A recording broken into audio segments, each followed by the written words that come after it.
Ankleshwar GRDC પોલીસનો સપાટો સારંગપુરના નગરમાંથી 20 kilo ગાંજા સાથે મહિલા ઝડપાઈ। બિહારથી મંગાવવામાં આવતા 10.19 લાખના ગાંજાના જથ્થા સાથે પોલીસે એક મહિલાની ધરપકડ કરી।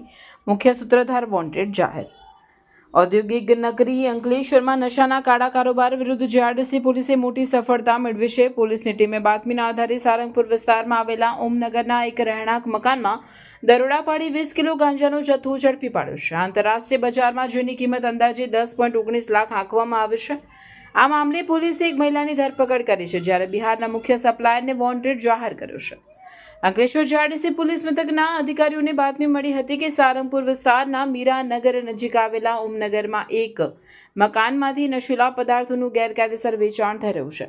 આ માહિતીના આધારે પોલીસે વ્યૂહાત્મક રીતે દરોડા પાડતા મકાનમાંથી માદક પદાર્થ ગાંજાનો મોટો જથ્થો મળી આવ્યો હતો। પોલીસે ઘટના સ્થળેથી 20 કિલો ગાંજો જપ્ત કર્યો હતો, જેનું વજન અને ગુણવત્તા તપાસતા તેની કિંમત 10,19,000 જેટલી થવા જાય છે। પોલીસ તપાસમાં ચોંકાવનારો ખુલાસો થયો છે કે આટલો મોટો જથ્થો મંગાવ્યા બાદ તેની નાની નાની પડીકીઓ બનાવીને શ્રમિક વિસ્તારોમાં છૂટક વેચાણ કરવામાં આવતું હતું। પોલીસે સ્થળ પરથી આ વેપાર ચલાવતી જ્યોતિ મંડળ નામની મહિલાની ધરપકડ કરી છે।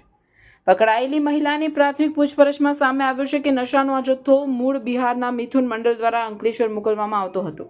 પોલીસ હવે આ નેટવર્કના મૂળ સુધી પહોંચવા માટે મિથુન મંડળને વોન્ટેડ જાહેર કરી તેની શોધખોળ હાથ ધરી છે।